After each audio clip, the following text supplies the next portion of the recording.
Executives View, the sports podcast where the stakes are high and the debates are fierce. Please welcome your host, Aaron Sirius Simmons, alongside co-host Barry DeVille and Jordan.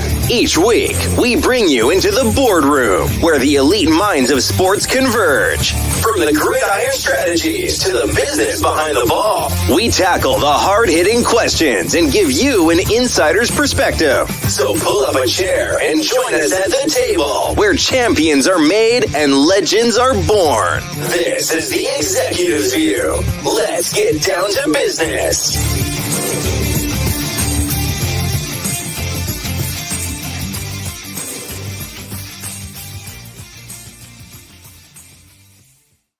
What's going on, everybody? My name is Aaron Sirius Simmons, and welcome to the Executive View, the show from on top, man. I'm your host this evening. I'm joined by a whole group of different guys and a new one that I'm introduced here in a second, but you guys don't do this by myself. I got my co-host with me, Barry the Villain, is in the building. What's going on, my guy? How we doing this evening?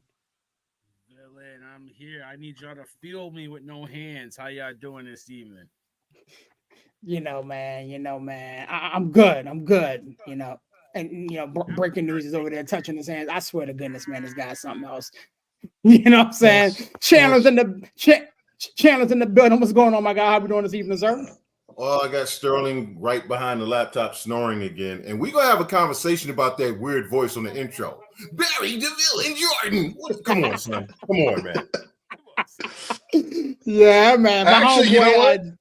Hey, I was wondering who said it, but now that I just heard Chandler talk when he's excited or happy, I've never heard that before. I think it was him. It just might be actually my man Jared from Nonsense and Deep Thought Podcast put that together for me. So shout out to him for hooking me up, man. Brian, breaking news users in the building. What's going on, my guy? How we doing this evening, sir? Hey, man, another day. Blessed to be in the kitchen with you both, or be on the Executive View with you boys. Talking about the current events, if you will, of sports topics. And, I'm looking forward to, what the old man has to say there in Chandler with no Chipotle. So I know he's a little bitter right now. And we got a new buck, man. We got a new buck in here. Can't wait to see where he goes. Let's get it. Shout out to the homely Larry, a.k.a. LJ, is in the building. My man Steve Black Zach brought him to the view, to the boardroom, man. Shout out to him, man. Introduce yourself, my guy. Yo, fellas. Appreciate everything. I'm looking at myself. I appreciate the invite. I know Aaron had to jog your memory back a minute. He knows how I am about talking about sports, how serious I take it. I'm a big Astros fan. You guys know Rockets. I'm in the house.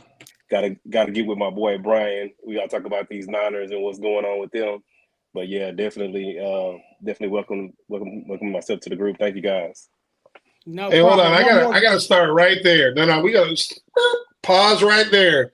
How in the hell do you become an Astro / Houston / San Francisco 49er fan? Let's start there. We gotta address that right now. I'm a real fan. So I'm a real fan. I'm a real fan, and I was born in 1978. The first game I remember was the Catch, and I've been a 49ers fan ever since. Die hard, Niner gang, bang bang. I'm good with that one, but what about the other two, man? Hey, I gotta support my hometown teams, So hey. At least you chose right with football, man. You know what? You at least half all right. You know what I mean? I'm from Houston, so I gotta support my Rockets. I gotta support my Astros. With that being said, I got the other Astros / Houston Rocket fan in the building. Y'all know him as Steve, but that's the homie Black Zach. What's going on, my guy? How we doing this evening, sir? You already know H-Town's Prince is in the building. Got on my Astros shirt. You know what I'm saying? This like you Yankees fans, y'all. I know it's like this something y'all ain't seen in a while. A World Series championship shirt. Yo. Maybe I might get one. Cut his mic. Sorry for the tardiness, fellas, but Aaron, there's not the rest of us fellas. Like as you get over 40 and to 40, you can't do nothing without going to the bathroom first. So I had to do that. Because you didn't hear it beating in the background to tell you. That's right. Listen, hold on. I'm trying to figure out who's gonna speak next. What was that? Okay. All right, we ready to go. Here we go. All right. Now, Brian. you thought of that one all by yourself, Brian. Listen, all by myself, man. All by myself. Listen. I am the Mario Lopez, man, to your Black Zackness. You know what I mean? I'm gonna have a few moments to shine on my own. You know what I mean? So you can have Jesse. You could have Jesse or Kelly, excuse me, but I got Jesse. I'm gonna come through in the clutch every now and then. So you got the skinny girl addicted to caffeine pills? Yeah. Okay. Great. Yeah. Yeah. All right. Okay. All right. Oh, dear I'm drinking out my Kylo Ren cup tonight, baby. Let's go. Come on, let's go. I'm in that Kylo Ren mode, baby. All right, gentlemen. I'm gonna get this thing back on task here. Y'all done got ignorant already, and I'm with it. But I wanted to start NFL, man. There's a lot of stuff coming out with this week being the combine.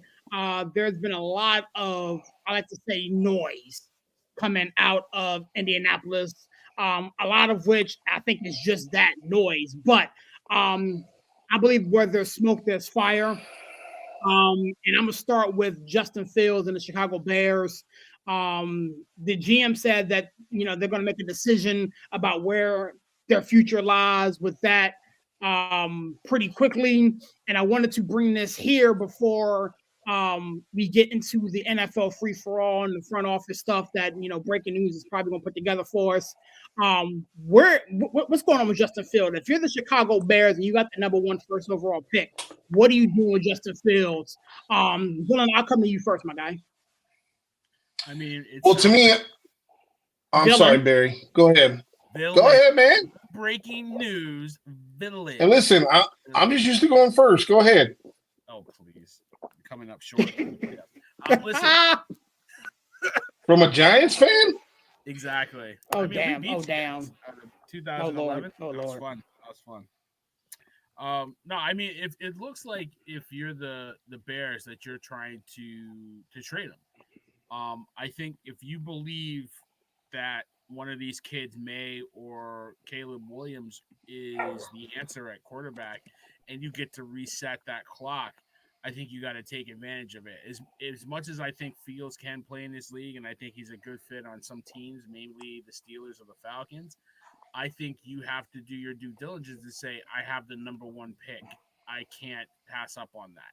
A lot of guys, when you get that number 1 pick, you can't just trade it away and try to think that that's the answer. If you have the chance to get the best quarterback and a guy that a lot of people think is one of the better quarterbacks that has come out in the last few years, I think you have to do your due diligence. So I think Fields, as much as I think he can play in Chicago, I think you have to do what you have to do and move on.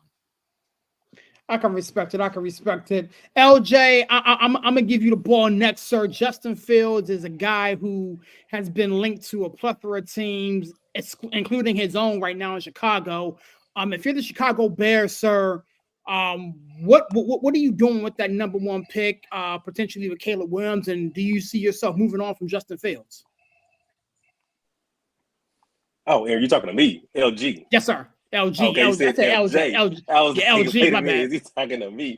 Well, I mean, I look at it like this: you always gotta, if you're in the quarterback market, it's always best to reset that number. You gotta reset that number, especially when you got a quote unquote generational talent like a Caleb Williams coming out. You've seen Justin Fields' upside. You know what you're gonna get from him. You can, keep that pick, save that cap space. They still sitting on like the number 9 pick. So you can get, one of the top receivers to go with Caleb Williams or get him a left tackle. And still, I think that right now what they're really trying to do with Justin Fields is hold on to him till some team gets desperate, and then they can capitalize and get, as many second round, third rounders that they can get from him. But I think he's good as gone. You gotta reset that market, and any team knows that the lower your quarterback cap hit is, the more you can build around them. Everybody knows that. Yeah. I feel you. Brian, breaking news, Hughes is in the building, man. Talking Justin Fields, Chicago Bears, Caleb Williams, and the first overall draft pick. It's something we've hinted at a couple times here in the building. But where are you going with this, man? What are you doing if you're the Chicago Bears? Yeah, so for me, the interesting part of this whole scenario is how big of a hot seat is Ryan Poles on? Like, we know that the head coach is on a hot seat, but how big of a hot seat is the general manager on? Because I think what transpires in the next 3 to 4 weeks, well, not even that long, probably 2 to 3 weeks, to tell us everything we need to know. Now, here I say that to say this. If the general manager believes he needs to win this year. Hey, Brian, you're on mute, buddy. Can you guys hear me? Yeah, we got you. Okay, sorry about that. So if you believe your job is on the hot seat, what would be the point of drafting a Caleb Williams, a Drake May, a Jaden Daniels? What would be the point? There wouldn't be. I've already said, you know what? If you look at the quarterbacks that come into the NFL, their success and their failures are tied directly to the coaches and the organizations that period. You can look at the guys that turned out to be successful, and 99% of the time they come from good organizations.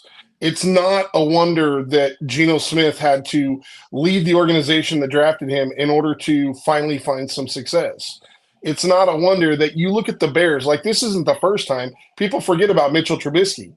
Like they basically gave him a cup of coffee as a first-round pick and turned over a new leaf.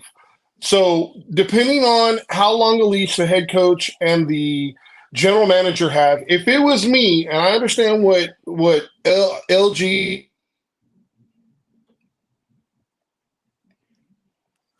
You're gonna mute, nigga.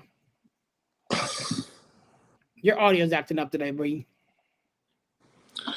Sorry about that, boys. Can you hear me? Gotcha. I'm really sorry about that. I'll make it quick just in case the audio messed up again. I think you take Marvin Harrison Jr. I think he's the best player in the draft. The first legitimate wide receiver that Justin Fields has had in his entire tenure was DJ Moore. He had 1,365 yards and 8 touchdowns last year in year number 1 of having a legit weapon. Can you imagine having Marvin Harrison Jr.? Like, I know it sounds good to have Caleb Williams, but if I'm thinking about what's going to be best for this team, especially in the coming year, like I don't think there's any question Justin Fields with Marvin Harrison Jr. is a much better complement than, having Caleb Williams and not having Marvin. I think Marvin Harrison Jr. is the best player in the draft, in my opinion. I can respect it.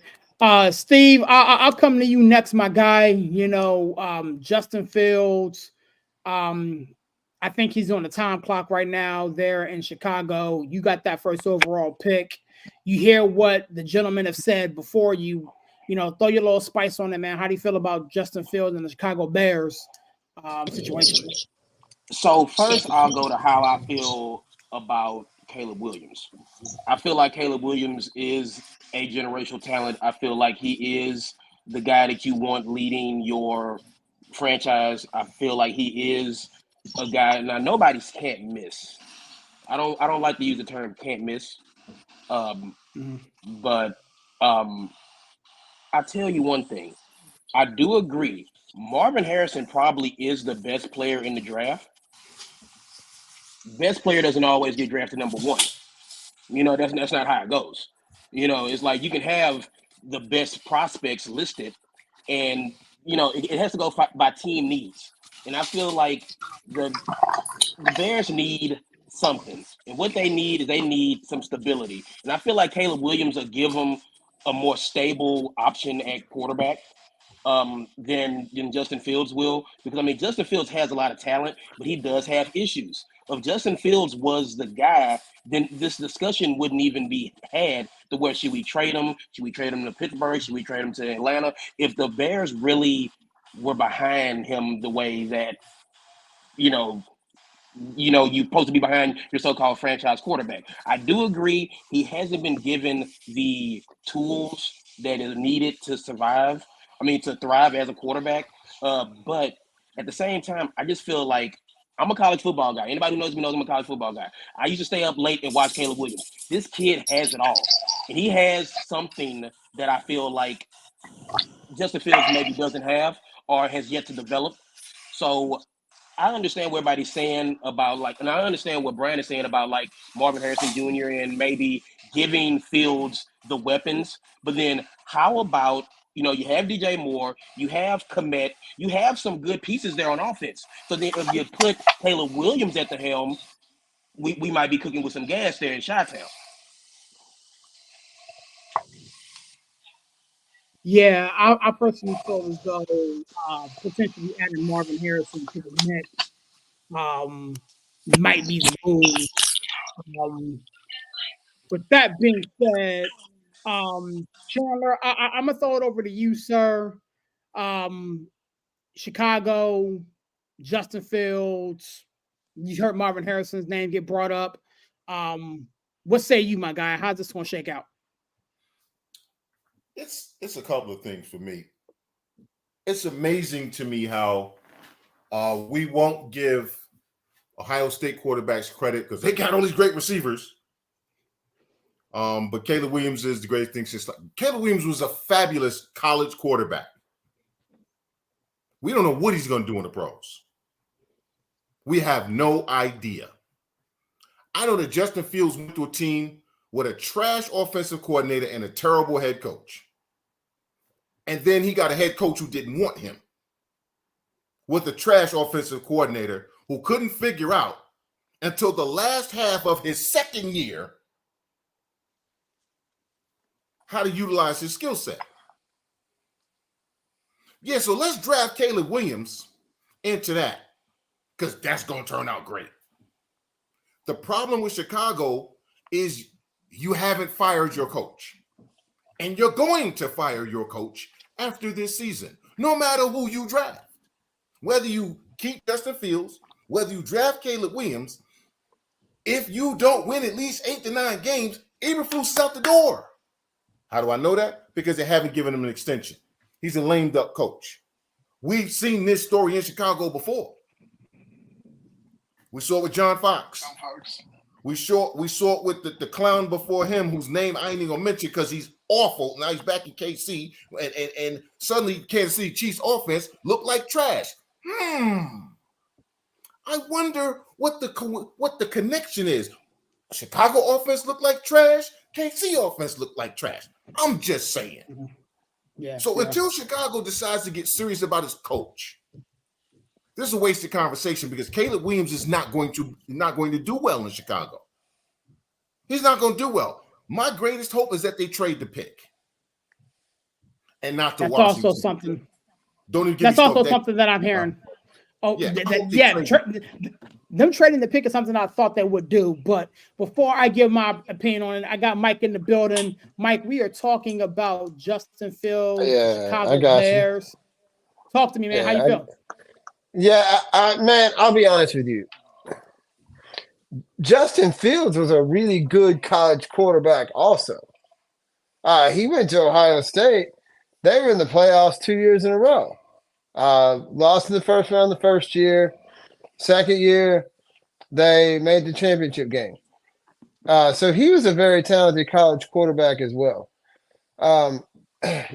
The reviews are mixed across the board on Caleb Williams. So people say consensus top prospect.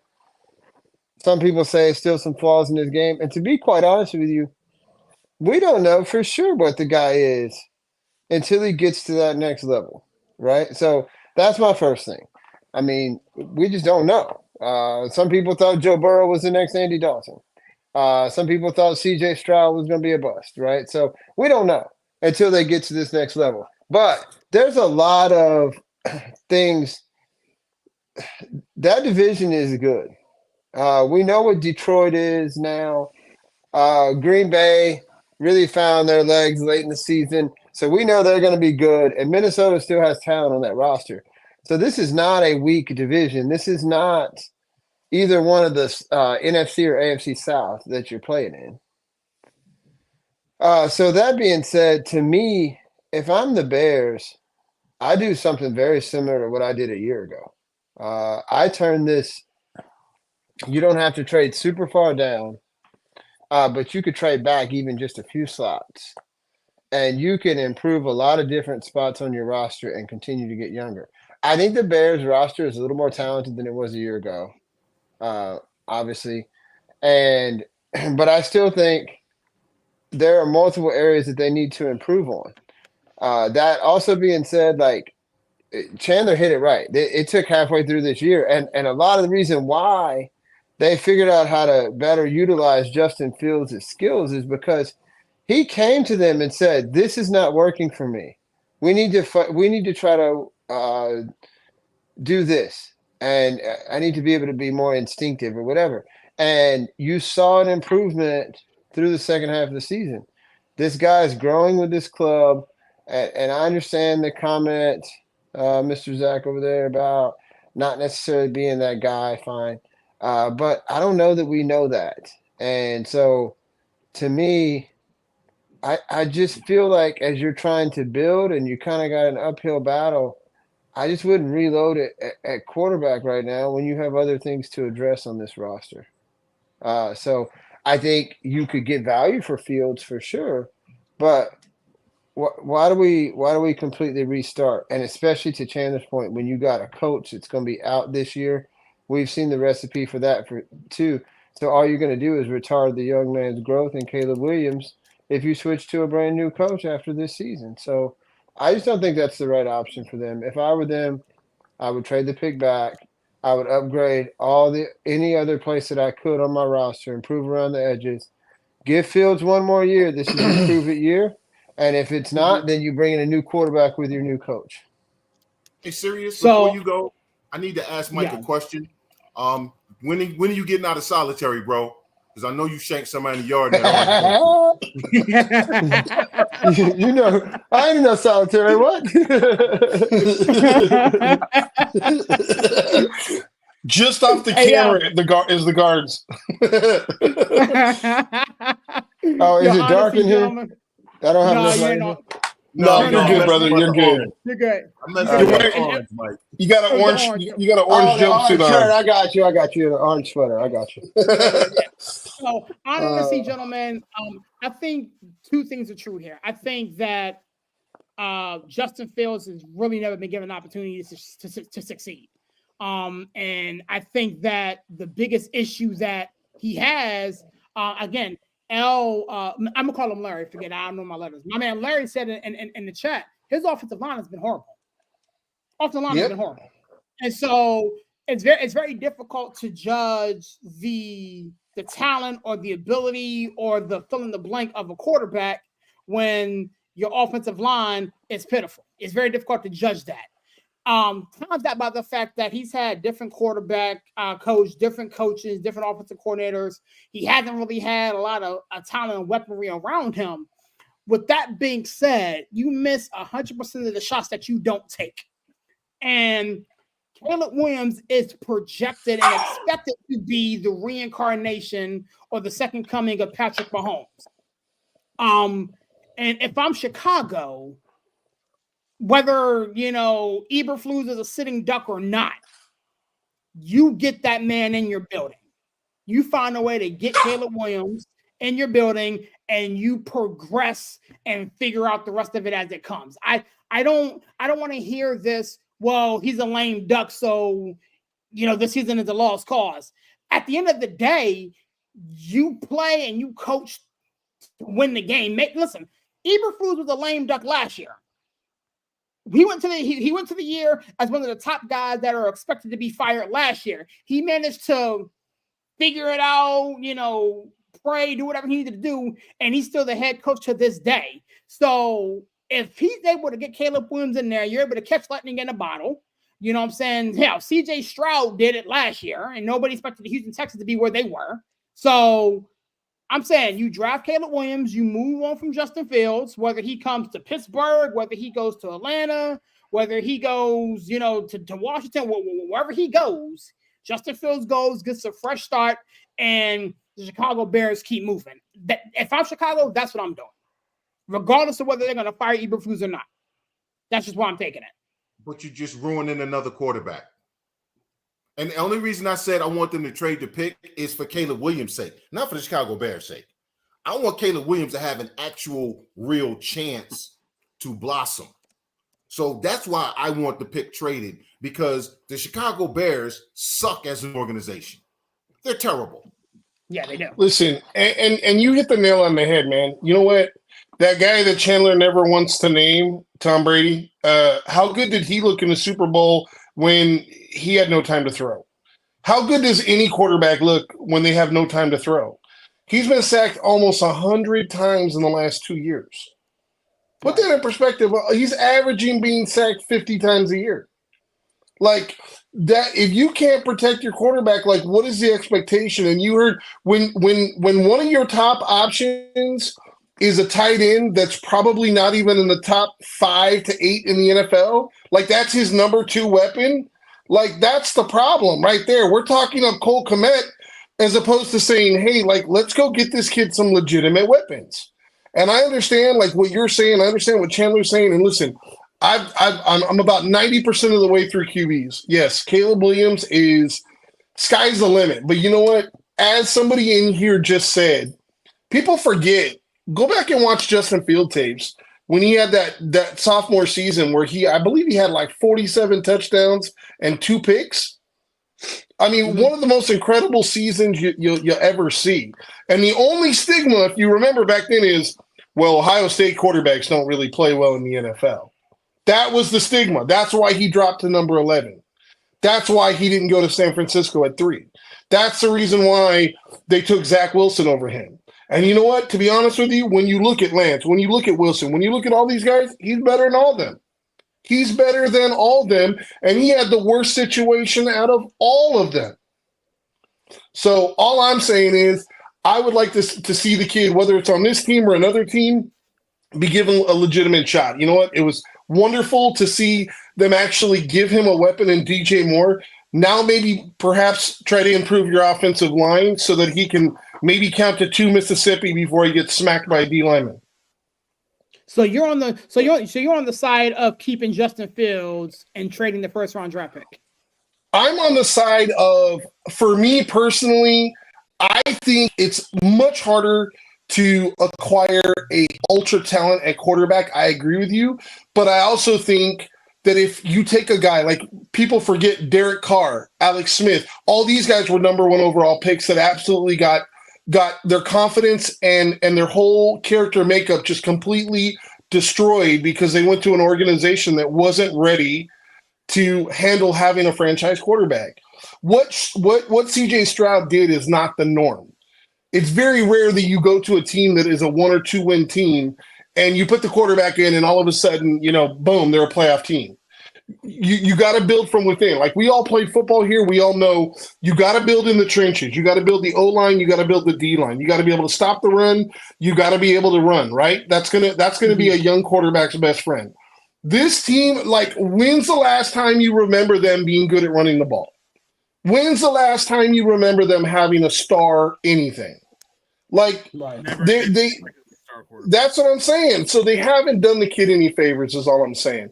And you know what? If you said, and listen, I think there's a case to be made that Jaden Daniels ceiling wise might be higher than Caleb Williams. And I'm a USC fan, but I'm just saying, if you're being honest, if you just look at the peripherals and you're like, hey, what are they going to project to? When you get all the way through this combine and you get all the way through the pro days and this, don't be surprised if it's not Caleb Williams number 1. That's all I'm saying. But I'm just saying, if it was me, I would draft Marvin Harrison because I think he's a generational talent. I think there's a wide receiver like him like once every 10 years. And I think he's the type of guy that he's going to be like 7-Eleven, open 24/7. Yeah, I mean, they can't have a franchise quarterback that the Bears wouldn't be able to take a quarterback and build a franchise around him because they're a dumpster fire. So do you need a franchise quarterback though? If you have that, listen, there's not a person named Brock Purdy is the best quarterback in the NFL, but in that system, he was in the MVP race, right? Because he has weapons, right? I'm just saying we can all agree with that. You take him and you put him on Dallas, he might be a middle tier or a low tier quarterback. I appreciate what Brock does, his anticipation, his gutsiness, and his ability to scramble and make plays. What I'm saying is, I think that sometimes the quarterback position is overhyped a little bit. I think you can get good, solid quarterbacks that can play well within a system. The bottom line is, it don't matter how good you are if the players around you can't get open. And go watch a Chicago game. Go watch a Panthers game. Everybody's killing Bryce Young. Those guys don't get open. They do not get open. Good, solid quarterbacks don't win you Super Bowls. They might get you to the playoffs, but they don't win you Super Bowls. Not more. How many? Okay, how many? Barry? How many great quarterbacks are there in the NFL? One. Right, one. So we're shooting for the moon. That we get that one guy. We get the lotto ticket. And if we get the lotto ticket, we might be able to win the Super Bowl. We're not talking about Caleb. Is Matt Stafford? Is he one of the greats? Is he the greatest quarterback in the NFL? Did they win the Super Bowl in the last 5 years? Sure, they did. Right. So my point being is, you can build one of two ways. You can be like Kansas City and build around your star quarterback, or you can build like San Francisco and build a complete team. There's different ways to build. The Super Bowl, no offense to you, Brian, but no, you're right. They didn't. You're right. They didn't win the Super Bowl, but they've been there. Jimmy Garoppolo, 3 NFC championships in 5 years. But they haven't gotten over the hump with their quarterback either. You know what I'm saying? Like, you had Jimmy Garoppolo, and he missed the pass wide open down the field against the Kansas City Chiefs that probably would have won them that Super Bowl. So I understand what you're saying, where you don't need a great, like, listen, Mahomes is so far ahead of anybody. I don't even put anybody in the same conversation as him. But I understand what you're saying, and I agree with you. You don't need a great quarterback to win a Super Bowl, but using the 49ers as your gauge isn't necessarily, the way to go, because they haven't had a great quarterback, and they've gone to the Super Bowl, but haven't gotten it done. So right. There's two arguments that we're having it, but your argument, though, Barry, what you're doing is you're saying if you don't win the final game, then you weren't successful. So then basically what you're saying is use the example of Trent Dilfer and the Ravens, because they did, and he's horrible. Yeah, but that was 2 decades ago. This is a different league now. With the Bears, like that these days. But what I'm saying is, if the end game isn't to win the Super Bowl, then what are we doing? well, Yeah, but you can't win it if you're not there. For the Bears, it's just be good. How about we just be good for the Bears? Because we're talking about Caleb Williams and Justin Fields. For the Bears, right now, they just got to be good. They've been awful. How about we just get them to be good? And I think, and I agree with Chandler, like, the Bears, to me, are setting themselves up for failure again, because to Chandler's point, Eberflus isn't the long-term answer, at least in my eyes. I don't feel like this guy, if he was the long-term answer, they would have gave him a contract. Just like Mike McCarthy, if he was the long-term answer in Dallas, he'd have a contract, like, extension. So you're talking about bringing in another quarterback, potentially in Caleb Williams, and then a one-year coach, and then starting all over again. And maybe when you get the new coach, you might have to get the new GM. And it's just like, it's a cycle. It never stops until you get the quarterback, the GM, and the coach. You know what I mean? Guys, let me chime in right quick. I just want to say this right quick, right? Okay, so like we both talked about, Steve, we've stayed up late at night watching these UFC games. Caleb Williams have had games that this dude has looked half man, half amazing behind a horrible offensive line. This guy has put up numbers. If you go back and watch that USC Utah game 2 years ago, he was running for his life and literally put up damn near 500 yards and 5 or 6 touchdowns with a broken finger. Yeah, and I get when you're looking at him versus Justin Fields. We've seen Justin Fields ceiling. When I look at the Bears, I look at them as the totality, right? You take Caleb with the number 1 pick. You also can trade Justin Fields, get draft capital for him. You've already drafted Darnell Williams last year, the offensive tackle. This is a deep offensive line draft. You're still sitting on the number 9 pick. You could draft, or you could even do a Texans move and move that number 9 pick with those Justin Fields picks. Move up. New England ain't sold on number 3. You could get Marvin Williams at number 3. You could do a move like that and pair him with Caleb Williams. I feel like, man, at the end of the day, to build your team, you have to have a good, solid quarterback, but you also have to have those pieces around them. They have too much draft capital, and then they can increase that with cap space too. You got to remember how these guys think nowadays. They want to go play with the hot quarterback, the hot, coach. You put Caleb Williams on that team, and you sitting on $70 million in cap space. You trying to tell me they can't build that team? No, because it's Chicago, and we watched them fail at this. But you can get coach. We already established that their coach is on the hot seat. Exactly. He might be gone next season, and then now you bring in somebody like Ben Johnson. Telling me you put Ben Johnson in Chicago, that they're not going to be like, oh my God, I'm going to play for Ben Johnson with Caleb Williams and Marvin Harrison. Marvin Harrison. Because if that GM doesn't like Caleb Williams, and again, we've seen this before. This is all I'm saying. It's Chicago. The problem isn't Williams versus Justin Fields. The problem is Chicago Bears. You know what I'm going to tell you about the Chicago Bears? And I'm going to tell you why they're going to take Caleb Williams. Because they don't want to make the same Mahomes mistake. They don't want to be known as the team that traded away Elway. And to a lesser degree, they don't want to be known as the team that traded away Eli Manning. Regardless of what people say about Eli got 2 Super Bowls. Okay. They don't want to be known as that team. And that thinking is why they're going to fail. And if the only reason you're drafting Caleb Williams is because you're worried about what someone's going to say. If you are in charge, and this is why I hate civilians, and I'll stop after this. This is why I hate civilians. Okay, if the only reason you are making a decision in a leadership position is because you're worried about people criticizing you, you should not be in a leadership position. No, but if you're a lame duck coach and you're a lame duck GM, am I going to go down with Justin Fields, who I know what I got, or am I going to go down knowing I drafted Caleb Williams because he was known as the next generation of quarterback? I'm going to go down guns blazing with the next generation of quarterback. But here's the one thing. 1 second. 1 second. I'm not sure that you've seen Justin Fields' ceiling. And I understand he's been in the league for a couple of years. You get him another tackle. You improve their pass blocking a little bit more. You get him another wide receiver to go with DJ Moore and get him another legitimate wide receiver, and let him continue to kind of grow in that system. See if he can carry this second half of the season over into next year. I'm not sure that, because they have changed some systems and they have had a lot of they haven't had the right pieces around him. I don't know that you've seen Justin Fields' ceiling yet.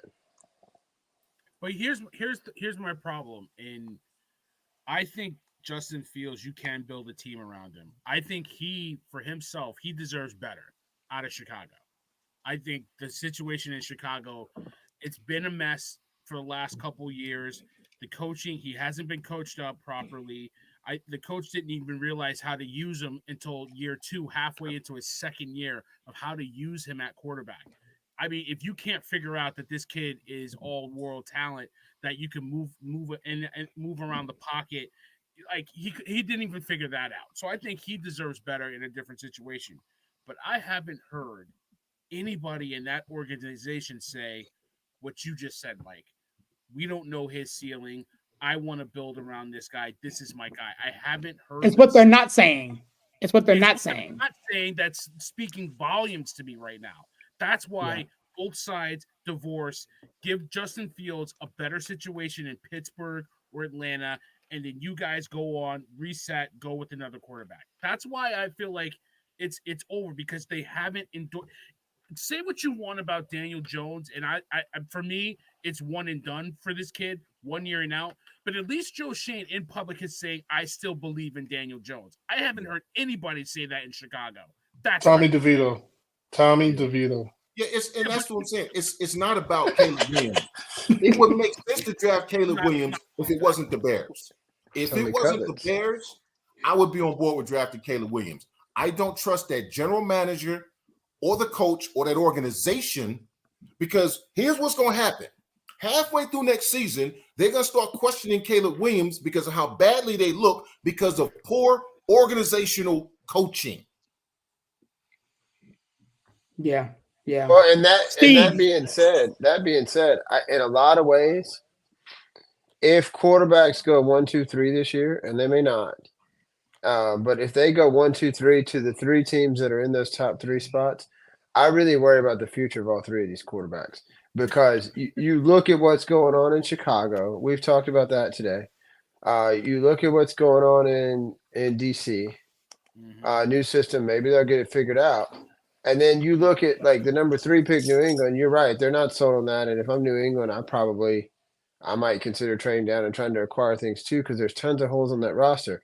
But if the top 3 quarterbacks in this draft, in Drake May, Caleb Williams, and Jaden Daniels in no particular order, if they go to these 3 franchises, I really, really have some worries about what their future is going to be. Now, they may overcome it and be fine, but we've talked about this before in this space.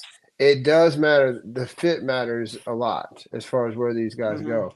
And some people are talented enough that they still overcome it. But this could be really, even though they may show lots of talent, this could be a very bleak future, a very rough, more than one season for all 3 of these guys if this happens. But the only reason I'll push back on that, Mike, is we all, including me, trashed the Houston Texans. That organization was a shit show. Sorry for my language. That organization was a dumpster fire, and CJ Stroud put them in the playoffs. Yeah, but was it CJ? Hold on. But was it CJ Stroud or was it the coaches? It was both. You got championship culture. Offensive player of the year and offensive rookie of the year and defensive rookie of the year and absolutely and head coach of the year. So you got personnel. You got a bunch of personnel from San Francisco. You got the passing game. It's the truth. You guys can. You knew that was coming. Wow. You knew that was coming. DeMeco Ryans. Listen, say what you will. DeMeco Ryans. The reason why Wilkes got fired. They finished 9th this year. They were number 1 in the league under DeMeco Ryans. The year before, Bobby Slowick. Shanahan needed a scapegoat. Miss me with that. Okay, I'll miss you with it.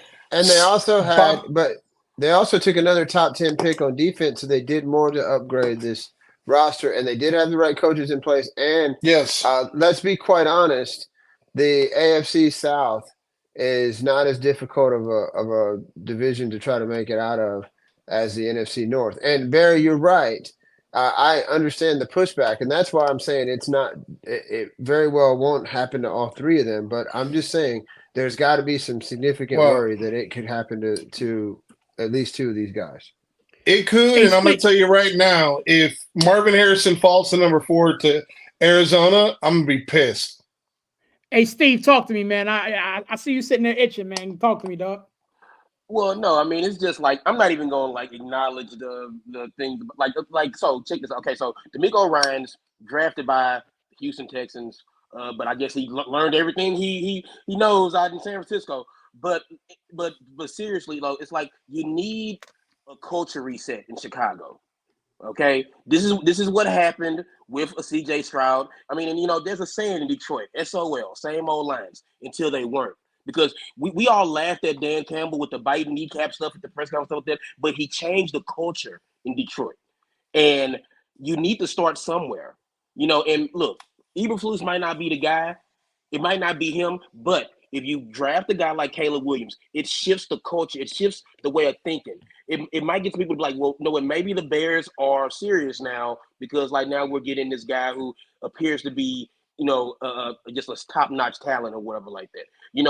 There's a reason why, these teams who we talk so bad about, are good now, what I'm saying, are doing better. What I'm saying? The Texans did things to shift the culture. And I like what LG said about the Bears in a situation with all their draft capital to draft Caleb Williams, get back in there and draft Marvin Harrison, or get back in there and draft whatever tackle they like. They can do, or they can even just, they can stay at 9 and do that. Who knows? But I think the thing that we're all talking about here is just, this is a time of year where guys' agendas get pushed, and it's all a smoke screen, and it's all like this, and we don't really like them and stuff like that, and it's like, we're talking about this is a team that, again, back then it was a different time, and we know things about the guy now, but it's like they passed on Deshaun Watson to draft Mitchell Trubisky because they had a good dinner with him. They're like, Trubisky's the guy. We like, you know, and that was just it. They just locked in on Trubisky. And it didn't really move the needle. He had the good preseason game, and then that was it. You know, and before things went left with Watson, the Bears were like, oh, but we missed again. And then we missed on Mahomes in the same draft. You know, and the Bears don't want to do that again. And like I said, culture change. The Bears have a change. They have a chance in drafting Caleb Williams to change their culture, to shift the culture. They're moving out of the Chicago, you know, they're moving out of Soldier Field eventually anyway. Like, things are going to be different with this franchise in 5 years. You know, but it has to start somewhere. It can start with Caleb Williams. It can start wherever, but it has to start somewhere. And I'm interested to see what the Bears do. I would draft Caleb Williams. That's just me if I was, you know, running things, if I was Ryan Poles. But, you know, the Bears are in a unique situation. And I feel like this draft starts in, you know, a couple, you know, it'll be here before you know it. And it's just like, this is the time of year where you can't trust anything that these teams say. Because it's just like that, you know, it's like we all been here before. It's like, you know, it's all like, you know, when we're watching film and the kid can spin it, and, you know, high motor. This is the type of year where we hear all those buzzwords that I honestly just cannot stand. High motor, like players, you know, all that stuff like that. You know, it's like, you know, high ceiling and stuff like that. And it's like, you know, this is what, like, the combine is good. But like the lead up to the draft, like, I know, and no knock on Hughes and people who like really get into it and mock draft stuff like that, but it's like there's just so much smoke going up this time of year, and I'm almost glad when the draft finally comes, you know, because there's just so much BS being, you know, spread all about, because nobody's going to show their hand on February 27th, 28th about what they're going to do, you know, at the draft. You know, so it's something fun for us to talk about, and it's something for them to talk about on ESPN and Fox and whatnot and other outlets, stuff like that. But at the end of the day, it's just like nobody knows what they're going to do. Nobody knows how good these guys are going to be. That's why you draft them, see where they go, and then we figure it out. Well, and to your point, you also have a free agency period before the draft, which is different in football versus pretty much any other sport, right? So. Because it will change the way people draft. Because if you get a guy in free agency, then maybe it helps you in one area, then you don't have to address that in the draft. Yeah, exactly. You know, but it's still gentlemen, bad organizations, man. There are certain organizations that are just bad. I don't care what the Jets do; they're going to screw it up. Okay, because it's the Jets. All right, the Bears are going to screw it up because it's the Bears.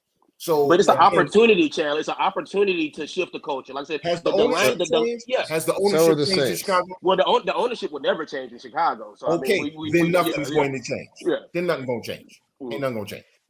With that being maybe said, the Lions gentlemen, inspired them. Maybe the Lions inspired them. I doubt it. With that being said, we're going to actually keep it there on football, man. I was watching TV today, and Sean Payton had some choice words to say about the one Russell Wilson. Again, me and Chandler spoke about this in the green room, and it got spicy in the green room. But I wanted to give you gentlemen an opportunity to kind of look at this Denver Broncos situation and kind of see where your head's at. But before I do, I'm going to give you some statistics for a second. In 2 years, Russell Wilson has thrown 42 touchdowns, 19 interceptions, and had a QBR of over 90. Okay. Keep that in mind. This is with Nathaniel Hackett as his quarterback, as his coach, as well as Sean Payton. He outperformed Baker Mayfield, who was the previous this past season's comeback player of the year. He outperformed Matthew Stafford, who won a Super Bowl. He outperformed Trevor Lawrence, and he was just under Justin Herbert. So this whole conversation that is being thrown about Russell Wilson being washed from the Denver Broncos and their fans is complete ludicrous. But with that being said, I wanted to throw it around the room and kind of let you guys talk about this Denver Broncos situation, and potentially would it be a good fit for Russell Wilson to land? Obviously, he's not going to be there in Denver because, to Chandler's point, Sean Payton's about to fall on his face, and he's ready for all of it. So, Chandler, I'm going to start with you, my guy, since you and I spoke about it in the green room, man. This Denver Broncos situation is insane, man. Talk to me about it. Yeah, Sean Payton is going to fail miserably, and I'm here for it. Okay, I'm here for it because after Drew Brees left, everybody see there's convenient, and I hate to use this word, but there's convenient whitewashing of Sean Payton's little legacy. Because after Drew Brees left, he was there, 2-3 more years, wasn't he? He was there a couple more years. And his teams were trash, but he's a quarterback whisperer. Oh, Sean Payton. He's got the same number of Super Bowl wins as Mike McCarthy, but Mike McCarthy's garbage and Sean Payton is an offensive genius. Miss me with all of that, okay? They're talking about he wants J.J. McCarthy. JJ, really? Okay, bro. Okay. The slander for Russell Wilson, let's all be honest, is personal. It's personal with a lot of these media people and a lot of these NFL former players. Why they don't like Russell? Because he happened to marry Ciara and he's a good dude. You know what I'm saying? And he ain't out there with his business in the street. You ever hear about Russell Wilson being arrested? Drunk, drop, none of that, right? He is who he is. Oh, he's a square. So what? Blackness is not a monolith. Okay? Russell Wilson can be a good black man and live how he lives. He don't have to fit into any box. So let's start there with the whole Russell Wilson is a square. Russell Wilson is living his life. He ain't bothering nobody. But now let's get to on the field. Oh, Seattle got rid of him, and look how much better they did. I'm sorry. How much better did they do? They won a playoff game. Okay, you won a playoff game with Russell Wilson. Geno Smith is an average quarterback on his best day. Okay, yes, he started with the Jets, but Geno Smith is an average quarterback on his best day. He ain't better than Russell Wilson. So what does Seattle really do? Oh, they got all that draft capital. Look at the players they drafted. And they're still an average team. So how much improvement was there? You go to Denver, he ran the offense he was asked to run. He ran the offense he was asked to run. Sean Payton offense said, don't throw the ball deep, Russell. I want you to make completions. I don't want you to turn the ball over. So Russell Wilson didn't turn the ball over. He ran the offense that Sean Payton asked him to run. Okay? And that offense was designed to make him look bad, and he still didn't look bad in it. But suddenly he's a bum. Okay. All right. I would love to see Russell Wilson with the New York Giants if they bring back Saquon Barkley. You put Brian Daboll and Russell Wilson together, that's gonna be a damn good offense because Brian Daboll doesn't have the ego to say, look at me, look at me, look at me. It's all about me. It's all about me. No, Sean Payton won that Super Bowl with that team because of his defense, not solely because of the offense. Okay, and once Drew Brees couldn't throw the ball down the damn field, suddenly the Saints ain't look so great. All right, but this slander of Russell Wilson like he's this terrible human being, I don't understand it, bro.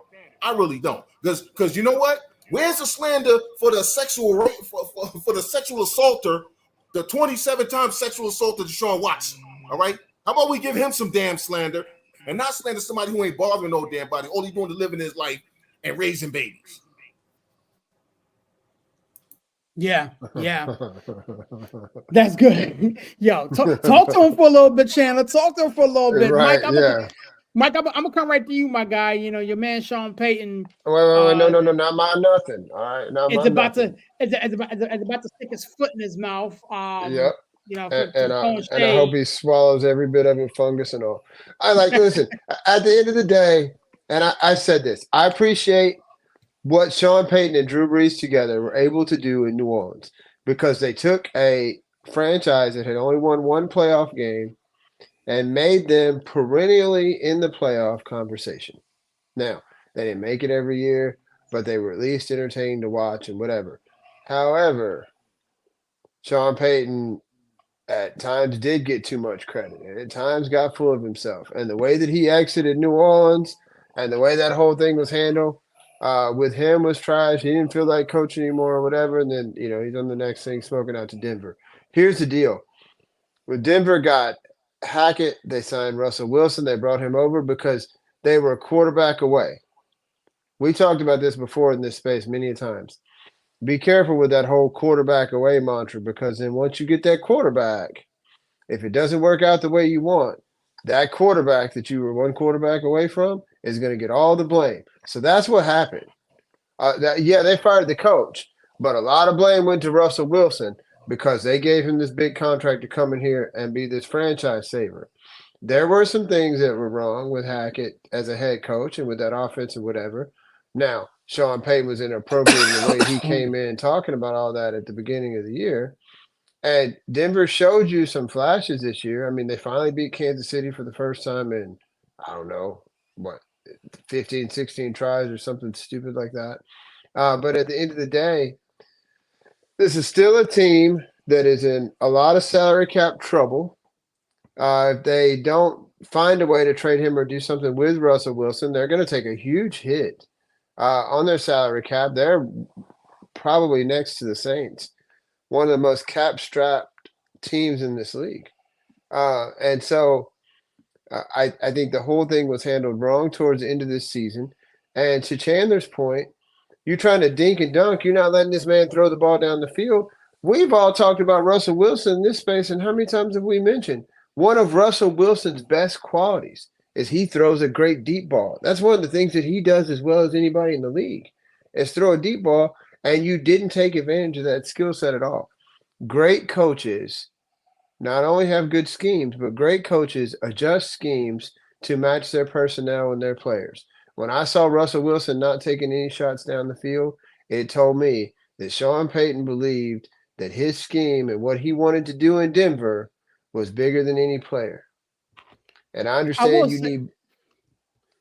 Go ahead. I'm almost done. I understand that you need buy-in, but at the same time, you still need to make sure that you're doing things within your scheme that highlight the strengths of your players. And I don't think he did that with Russell Wilson. I will say this to retort that just for a little bit. It's very difficult to throw deep balls and everything when your two-star receivers are constantly in and out of the lineup. You know, Jerry Jeudy and Cortland Sutton, you know, spent an enormous amount of time on the sideline with their hat backwards and street clothes because they was hurt. Now, I agree with you. To your point, you know what I'm saying? When they were in there, the offense didn't look good because, again, you was trying to fit, you know, square pegs in the round holes. Square peg in the round hole. Yeah, that's the line I was looking for. But it was wild seeing the way they treated Russell Wilson. You know, Larry, I'm gonna come to you, sir.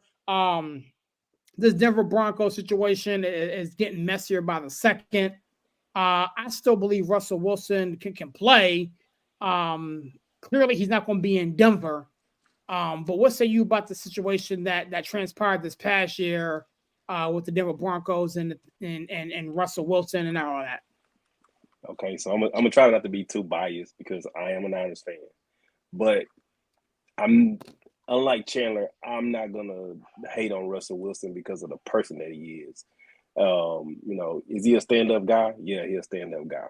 But he also came in, and the first thing he did was he alienated his whole teammate, all his teammates. That was the first thing he did when he came into Denver. So when I look at the whole, is Russell Wilson not a starting caliber quarterback? Yeah, he's a starting caliber quarterback.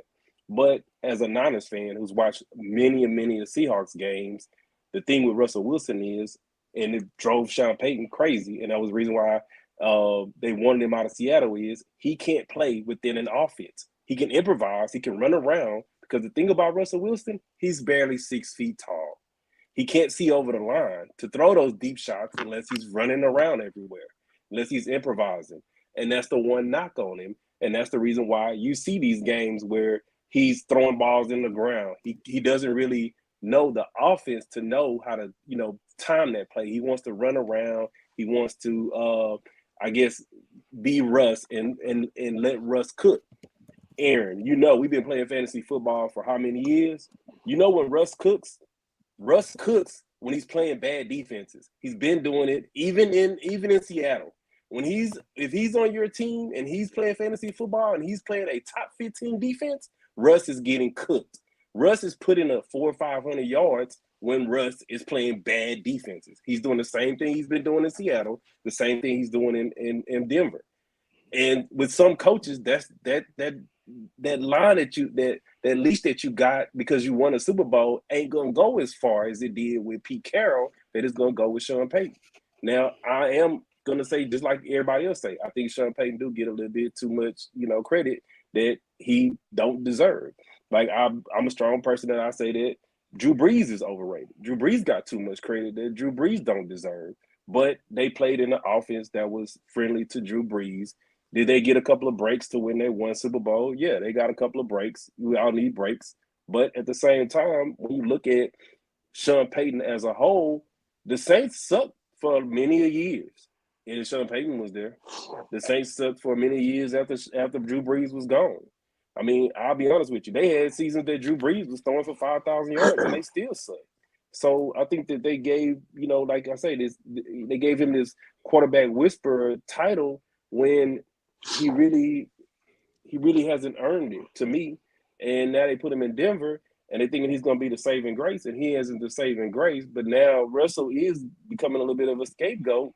But I just think it was a bad marriage to begin with. You put Russell Wilson, a quarterback who does not know how to play within the confines of an offense, that his best attributes, like y'all say, are throwing a deep ball, but it's when he improvises, it's when he's off script. If you look at I'm a Niners fan, and Brian can chime in. If you look at when he play against the Niners, he's scrambling, he's running around. When he's not scrambling, running around, and he's in the pocket, one, he can't see over the line. So he's throwing balls all over the place, all being inconsistent with his accuracy, when that's not going to fly with everybody. And if you look at the Seahawks offense with Geno versus the Seahawks offense with Russ, it actually looks like a real offense. Now, do you not see DK, catching these 60-yard bombs as much as he did when Russ was playing? No, he don't catch them as many as he do. But do he catch these 5-10-yard in and outs? He do.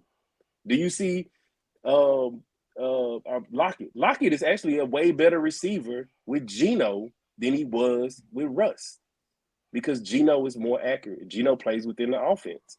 I'm not gonna hate on Russ, because I guess he feels like he's earned the right to come in with my own quarterback coach and my own office, and I need to be separated from my own teammates and all this other stuff. But as a new quarterback coming into the team, you should have integrated yourself with your team. So now you got a owner that ain't defending you. Your coach ain't defending you, and even your teammates. If y'all won't even go there, his teammates don't even stick up for him. So yeah, he up out of there. Now, will he fall somewhere else? I mean, I personally, I'm kind of like you. I would want to see him with the Giants, because one, he's better than Daniel Jones, and two, they balls used to having somebody like a Josh Allen who don't play on script, who run around, he'll improvise. He may get you 50 yards, he may lose you 50 yards. But at the end of the day, they ball know how to coach a quarterback like that, where Sean Payton don't. And that's just my take on Russell Wilson. And you guys can look up the numbers. The numbers for the past 5 years in fantasy football, he cooks. Like they say, let Russ cook. Yeah, against bad teams. Russ don't cook against good teams. Villain, talk to me, man. The Giants have been brought up twice as possible landing spots for your Russell Wilson, man. You shaking your head? What you thinking, Doc? Don't you put that evil on me, Ricky Bobby. Listen, Chandler and Larry, don't you do that. Don't you put that evil on me. Listen, we got enough problems in New York. I do not need another one. Okay. I am just Daniel Jones is my quarterback for one season, then we're moving on. That's the mentality in New York. One season, Daniel Jones, moving on. We're drafting your quarterback this season. He's the future. Okay, that's that. So do not put. I'll put him in a Steelers uniform before I put him in a Giants uniform. I'll take him. Yeah, exactly. I'll pass it on to you. Listen, LG is right. Russ does cook against bad defenses, but he puts up numbers, and I think it's a two-sided coin, right? I think it's hard to. I hate discrediting him because he does have numbers. It's not like he had a trash season. Like I looked at two quarterbacks that got run through the mud in Zach Wilson and Russell Wilson. Can you put those two on the same plane? No. Zach Wilson was afraid to throw the ball. At least Russ had numbers, right? So two things can't be the same. But I said in a chat too, like Russ has been vilified and slandered against by his own teammates. The former Legion of Boom, Marshawn Lynch hasn't had no problem talking junk about this guy. These are guys that played with him, right? So it started there, and it's been a trickle down effect. It's been a trickle down effect for him, and it's unfortunate. But LG is right. He started it when he got traded to Denver, and like you said, alienated everybody around him with his own locker room. With this is antics. It was a joke. Like you're not that guy. I mean, if Patrick Mahomes wanted that treatment, I'll be like, all right, you know what? Yep, we'll do it. That's fine because it's Patrick Mahomes. But this guy, Russell Wilson. So I think this is a making of himself and people around him that talk bad about him. I see what you're saying about Sean Payton. I don't want to discredit him because it's pretty hard to win a Super Bowl in this league, and it's harder to do it without a quarterback. So he lost without Drew Brees, but a lot of coaches lose without a great quarterback. I don't see a lot of coaches winning Super Bowls without a quarterback. It doesn't happen very often. We could say what we want about Matthew Stafford. Matthew Stafford has numbers. He might end up in the Hall of Fame. We don't know. So it's hard to win without a quarterback. But I also think that Sean Payton, I think you got two guys that quietly are the same. Ego through the roof, and it didn't mesh in Denver. And it was like the coach just got here. The quarterback's already been talked about. It's easier to move on from the quarterback at this point than it is the coach. But I look at both of these guys and I say, Sean Payton and Russell Wilson are two peas in a pod. They egos out the roof that came into Denver and thought their ish don't stink. And look at where we are now. We're talking about, we'll make a decision in 2 weeks. We're probably going to cut them. $85 million dead cap hit. Who cares? Because I mean, I wouldn't run my organization like that, but at this point, what else is new? What else are you going to do? So, I mean, good luck to both of them. I'm like, when I see Russell Wilson, it's good to be confident in yourself, but you really think in 5 years you're going to win 2 Super Bowls? Okay. There you go. That's good. I'll say this. Russell Wilson was his best as game manager, like Cam Newton said. Running behind Marshawn Lynch with that Legion of Boom, game manager. I mean, Cam Newton's hat believes in himself more than I believe in Russell Wilson right now. You know what I mean? Like, I want somebody that's tight with me, like Cam Newton's hat. All right. So, yeah. Good luck. Good luck for Wilson. You think you can win 2 Super Bowls? Good luck, buddy. Yeah, that's definitely not happening. Before we move on football, since you mentioned Cam, and I didn't want to even talk about it, but since you mentioned it, I wanted to give you guys an opportunity to kind of talk about that whole nonsense. My man got jumped over the weekend at a youth football camp. Chandler, I'll start with you, man. What'd you think about that when you saw that? I think Brock Purdy need to get that refund, bro. I'm just saying. No, you know what's sad? And unfortunately, the clown on that network, you know what clown I'm talking about, said it. Mm-hmm. And I hate having to agree with him because he's a clown, the one who claims to be from Queens, but he's really not from Queens. He just lived in Queens. Okay, you know the clown I'm talking about. I'm not saying his name. He done stolen enough content from us over the years, Barry, and you know that. All right, he's a clown. But one of the things that he said was, this don't happen at Eli Manning's camp. Nope. This don't happen at a Drew Brees camp, a Matt Stafford camp, a Brock Purdy camp. Notice the similarity to the names I'm mentioning. Mm-hmm. That's the part that's sad about it. Because I'm tired of seeing this. Okay? I don't give a damn if you don't like Cam. I don't care if people was talking trash. Guess what happens in Atlanta, bro? People talk trash. I lived in Atlanta. All right. You go get something from the store, somebody trash talking you. All right. Man, that's what you gonna get, man. That's all you buying, man. All right. That's how them cats get down. Right. And if you that thin-skinned as an adult, as a grown man, that somebody is giving back to your community, you got to try to jump on them? Come on, son. Yeah. You know what my problem is, Serious? I agree with Chandler. I agree with him 100% about the optics around the skin color and everything, but didn't this happen, like, not this incident in particular, but didn't Cam Newton get talked down to a year or two ago at his own camp?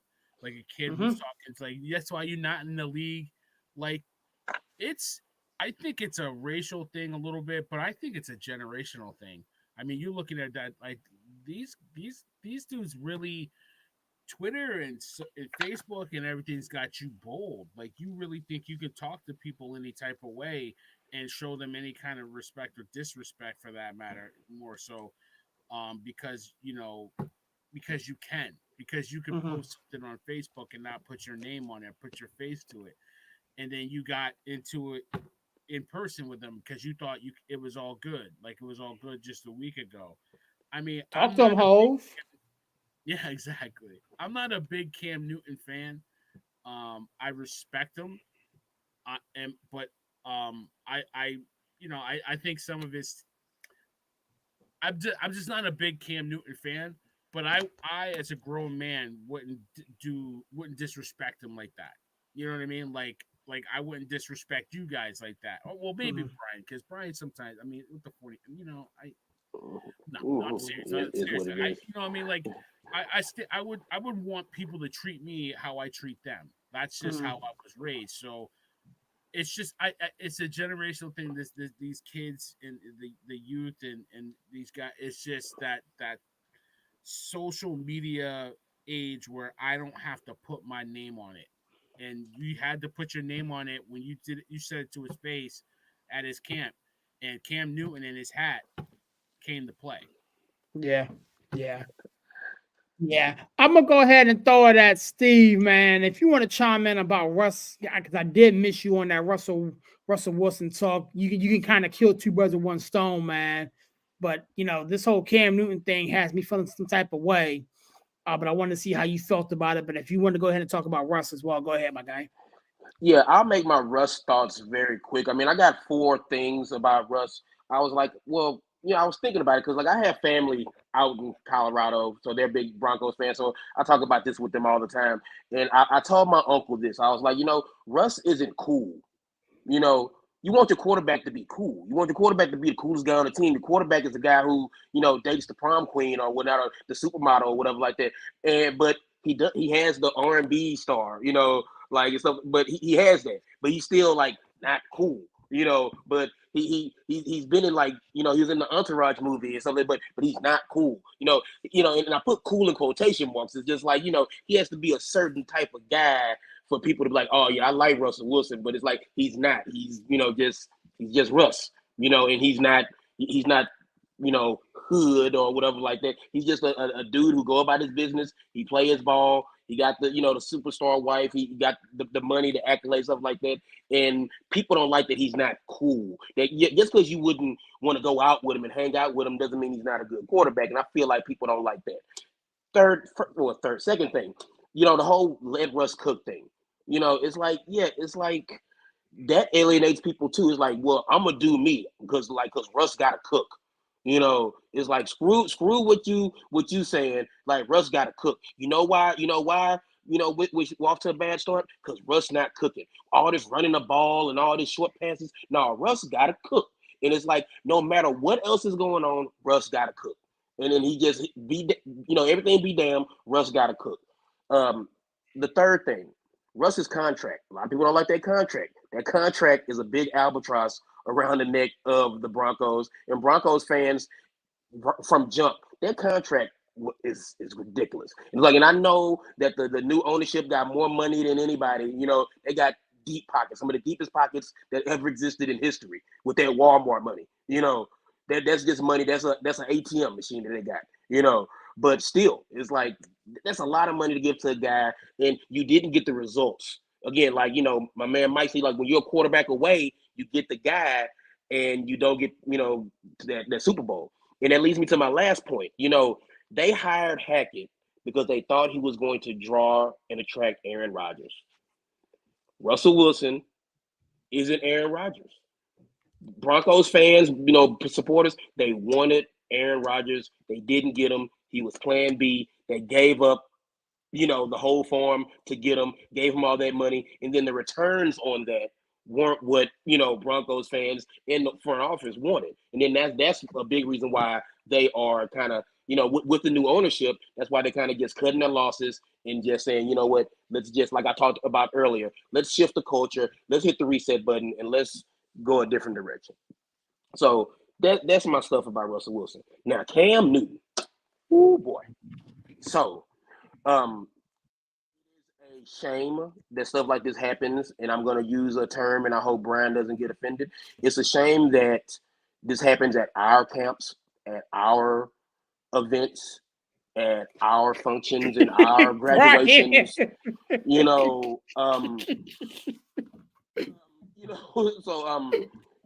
Brian is like, yeah, we got a couple more days left, Brian, in this month. So just hang tight, buddy. But be that as it may, I love what Barry was saying, where it's like, I've been punched in the mouth before. It's not a good experience. A lot of these kids, a lot of these people never been punched in the mouth. But see me, I say what I want to because I've been punched in the mouth and I've punched people in their mouth. It's like, while I don't want confrontation, I'm not afraid of it. If I say something to somebody, I'm expecting confrontation. I mean, that's just me. Like LG know how it is on the H-Town streets and pretty much the streets anywhere else. It's like, if you're going to talk, you have to be ready. And social media has given a generation of people the ability to talk and have no consequences. I'm walking around Third Ward, my dear hood. I'm talking to somebody. I better be ready to fight. I'm walking around Richmond, Virginia. I'm walking around San Francisco. I'm walking around Detroit. I'm walking around Connecticut, wherever. That was our generation. I think everybody here is in that generation where it's like these kids is like there's no consequences to what they say. They can just say what they want to, and it's like no. It's like Zach Randolph has one of my favorite quotes of all time. Where I'm from, we bully the bullies. And it's like because it's like, and I'm not condoning bullying in any way, shape, or form, but it's just like, these kids are soft. They don't have any fear. They feel like they can say what they want to say, and then if they are confronted, then it's like, oh, well, this person is being mean and, whatever like that. And I can't handle it, my mental health, because, and it's like, and there's no knock on mental health, but it's just like these kids are soft, and then they go to these camps, and then they have this entitlement, and they've never had to work hard for anything. They never had to get up at 3-4 in the morning and have to go do a paper route, or they've never had to sell newspapers in front of the store to, buy the new. I remember I couldn't wait to buy the new DMX Hell's Hot, with my money I made from my first job. These kids don't work. Yeah, I got 2 kids that don't do nothing. My little 5-year-old, she need to pay rent. You know what I'm saying? It's like, cause but be that as it may, it's like Cam Newton says a lot of things, and I don't think he doesn't. Cam Newton says a lot of things, and I think he doesn't expect to not get heat for it. But Cam says what he wants. This is a man who, in the middle of a fight in practice, was smiling. Cam loves it. He'll get grimy. He'll get in it with you, But to a bigger, issue here, like I just wish things like this didn't happen. It's at the end of the day, we can laugh and joke and make memes and stuff like that. It's ugly. It shouldn't happen. And then you have the guys going on whatever podcast talking about, and it's like, again, this guy's talking all this junk about Cam Newton and expecting no consequences. It's like you cannot just talk about people. You can't say anything and not expect any consequences. It's a byproduct of today's, generation. And it's just, I wish stuff like this wouldn't happen. It happened. I mean, like I said, we make jokes and it's funny and we make memes, but it really is sad because I'm not the biggest fan of Cam Newton, the person, and the football player, but I respect the hustle. He's trying to get into sports media. He's trying to put his name out there and do things like that. I think he's going about it the wrong way. I mean, but hey, it is what it is. But yeah, man, it's just like Barry said, man, I wish I had a relationship as stable in my life as Cam Newton in his head. That hat is no joke, man. That hat is no joke, man. With that being said, gentlemen, we are going to move off of football. And actually, I wanted to give you guys an opportunity to talk a little baseball. Hey, can I chime in on Cam? Can I chime in on Cam? Oh, talk to me, dog. All right. So, the first thing I'm gonna say about Cam is, I watched the interviews that the guys who jumped him gave after the incident, and I'm gonna say this, and I always say this all the time. I blame the parents. Those wasn't the kids that jumped him. Those were the parents, the coaches. And when I listened to their whole interview, and they said that Cam was talking, to them. Mm-hmm. And I said to myself, was Cam talking, or was he being critical of your kids? And you can't handle criticism because a lot of people can't handle criticism. A lot of these players can't handle hard coaching. That's why they have a problem with Bill Belichick. They can't handle hard coaching. They can't handle criticism. And if you as a parent are out there, you're not having your kids being held accountable, and now you want to go and put your hands on Cam Newton because he's being critical of your kids, what does that say about you as the parents? I always say to myself that my mom would have been like, hey, y'all get y'all stuff, we're going. We're not coming to Cam Newton's camp anymore if we have a problem with Cam Newton. Not we're going to go put our hands on Cam Newton. Just like Talib, his brother. You let a football, the same thing, 7-on-7, turn into a shooting. That wasn't the kids. That was the adults. Shooting at a kid's charity event. Regardless if you like this guy, if you can't handle his criticism or not, it's a community charity event that he's hosting. It's like a guy going out there giving out free turkeys for the homeless, and one of the homeless guys want to go and punch him in the mouth. He don't have to be out there handing out his expertise, his years. He's actually been a NFL quarterback. Regardless if you like Cam Newton, don't like Cam Newton, at the end of the day, there's 32 starting quarterbacks in the NFL. He has the resume to say that he's been one of those 32. Your kid may or may not make it to that 32. We all seen it. You've been a middle school star, may not be a high school star. You've been a high school star, and your parents and everybody else thinking, oh, you're going to be the next sliced bread in the NFL, and you can barely make it in college. Or even better yet, we talked about Caleb Williams. You could be the hottest thing in the world in college, and you get to the NFL, and now you're not nothing. And your parents then went over here and fought Cam Newton, thinking that you're going to be the next hottest thing on this earth, and you're not setting an example for your kids. And now, not only is it a stain upon us black people, it just, your kid is never going to be able to handle conflict resolution. They're not going to be able to handle it when you see these tragic stories of these kids who didn't make it to the league and now they're unsuccessful adults. They don't know how to transition because the only thing they ever knew was trying to be an NFL quarterback or be an NFL star or basketball star, and they don't know how to transition into life. And that's my final take on Cam Newton, and that's how I'm gonna leave it. And yeah, hey, that hat held together like Undercover Brother say, like a good weed. Like a good weed. I'm gonna say this about it, and then we can move. I was always taught that uncoachable children lead to being uncoachable adults. It doesn't matter whether you're playing sports, at work, with your family, your spouse, you got to be coachable, man. You got to be coachable. And all that showed me this past weekend. Again, the parents should be held responsible for it, but Cam's going to catch a lot of heat for it because it's Cam, and Cam has caught a lot of heat ever since he decided to start, doing the podcast thing himself. Shout out to Cam. But you got to be coachable, man. He didn't have to come up in there and again, like my man Larry said, impart knowledge and try to work with your child, and he did that. And because I guess the parents don't like what was said or whatever the case may be, now he has jump and has to defend himself. I agree with you, Aaron, because I've had this debate. I had this conversation with my wife and other people, like when my son plays football, and one of the kids was screaming at the kids, and one of the moms and my wife were chiming in too. Was like, you shouldn't be yelling at the kids. I was like, well, you don't want me coaching them, because I'll call them everything but a child of God, because and that's.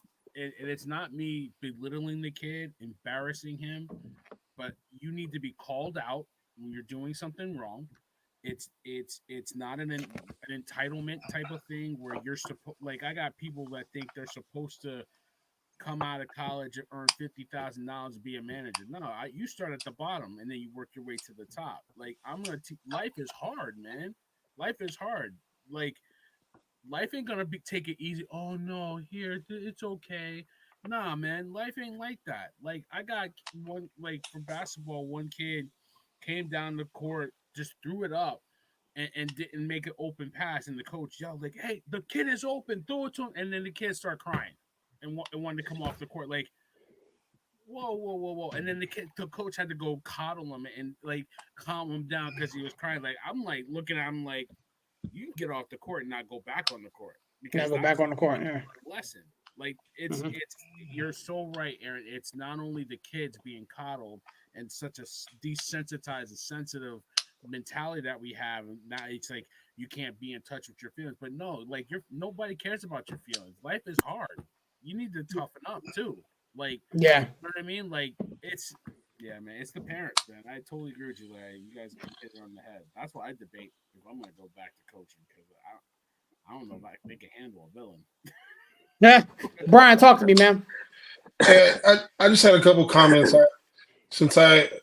Even though Ancestry.com says I'm 3% African American, Steve made some comments about me.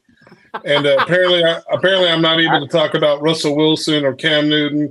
I've just been quiet for the last 30 minutes, so I just want to chime in on a couple of things here real quick. Cool. So, Steve, I appreciate you, brother. Yeah, see?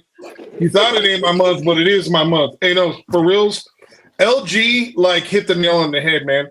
I used to coach high school football, and it literally has gotten to the point where you are not even coddling the students anymore. It's the parents. It's the boosters. It's right. And so the problem, the real atrocity, you know what? It's sad for Cam, right? That he put on the event, love him, hate him, whatever. But the real, the real outrage should be a bunch of adults not using their words, resulting to fighting with their fists in front of a bunch of children, because all you're raising is a bunch of the next generation of people that aren't able to resolve conflict or issues with their words. Because who are their mentors and teachers? It's the people that are out there trying to fight with Cam. You know what I mean? And that's really the real problem is, there are way too many kids that have been coddled. There are way too many kids that are now becoming adults, and you're starting to see this is like the first generation of quote unquote adults that, as Steve mentioned, like, I'm in a leadership position at my work, and I'm told that, if somebody gets stressed out, like, I have to give them a break before we can continue a conversation. And I'm like, no, like, if I need to provide corrective action, like, I'm not going to give them 20 minutes to go, hyperventilate with a bag in a corner. Like, that's ridiculous. So I feel like this is a microcosm of a much larger problem, right? It's the Cam Newton thing is what's under the microscope, but the real problem is it's just America in general, right? Like, whether you're left, right, you believe in God, you don't. Like, we all know the hot button things that nobody wants to talk about. But it's like when we die, right? Like, we all know when somebody comes, right, and they examine the body, they're not going to say, well, that looks like a helicopter right there, or that looks like a them. No, they're going to say that's a man or that's a woman. Like, that's what they're going to say. But we've gotten so accustomed to constantly catering to what everybody wants in every scenario of everyday life that nobody knows how to just be a man, right? Or to be a woman, or how to stand up for themselves without having to resort to physical violence. Like, that holds, and like, you guys can, I'm sure you've seen it. You can go on YouTube. The whole thing is just outrageous and ridiculous. And as you said, Barry, I've said things that I wouldn't say to my worst enemy when I didn't feel like a player was giving me 100%. I've rode their fucking ass. Excuse my language. I've rode their ass. And you know why? Because that's the same thing that was done to me. Because you know what? That kid's going to think I'm never going to do that again. Never. And I think as adults, it's our responsibility to teach the next generation how to do things and how to resolve issues. And in that instant, we did a horrible job. Horrible job. Yeah. Yeah. I feel you, man. I mean, talk to me. And I hate to do this. 3%. I hate to 3%. Do this, but I really don't. But why are we always conflating? And I'm gonna use the global we. Why are we always conflating how people choose to identify with people that don't know how to deal with confrontation, or people that are soft? Because those are two different things. Yeah, those are two very different things. How somebody chooses to identify is how they choose to identify.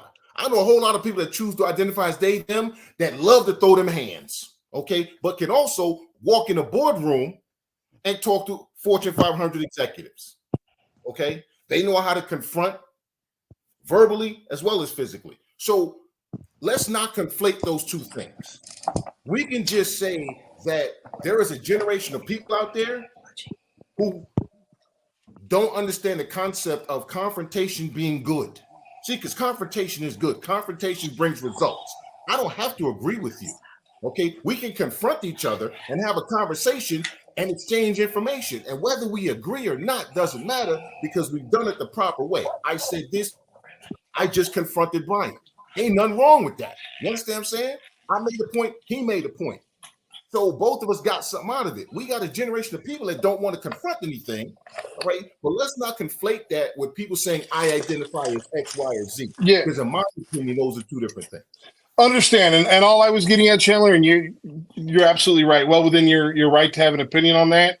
All I'm saying is just like you said, everybody has a right to whatever they want. You know, like Sirius wants to be a pink pony, he can be a pink pony. I'm just not going to view him that way, right? Like we have to understand like realities and what not reality, and when we buy in, and I'm not, I mean, maybe that's a poor example, but what I'm saying is when we buy into, we allow kids, or we allow delusional individuals, like in this situation, you know, like, oh, your kid doesn't have talent, but they think he does, or oh, your kid's not giving maximum effort, but the parents think they are, to result to physical violence because you don't know how to resolve issues with your words, or because you're delusional. You know, oh, I think Billy can sing, he's going to win American Idol, and we can all hear that Billy's going to crack glass when he sings. Like, that's what I'm getting at. Poor example, and I understand where you're coming from. Yeah, you know, I was raised that, you know, pressure produces diamonds, right? You know, you have to heat up metal to bend it to its will to make something beautiful, right? You got to go through that heat, that intense heat to bend metal, and you got to go through that intense pressure to build a diamond. This generation just wants the diamond. They don't want that pressure. They don't want to go through it. That they just want the diamond. Give me the diamond. I want to put the diamond. You know what I mean? That's the difference. Yeah, I feel you. And before we get out of here, gentlemen, I mean, we've talked about a lot tonight, but I wanted to give everybody an opportunity to talk a little baseball with spring training in full swing. There's a lot of hot topics coming out of spring training, and I wanted to give everybody an opportunity to talk about it. Welcome to the club, Dylan. Appreciate you, Doug. Steve, man, I'll start with you, my guy. I know you're an Astros fan. I decided to keep you in my life for some ungodly reason, but it is what it is. But talk to me, man. Baseball is here. Astros don't look good today, but baseball is here, man. Talk about it.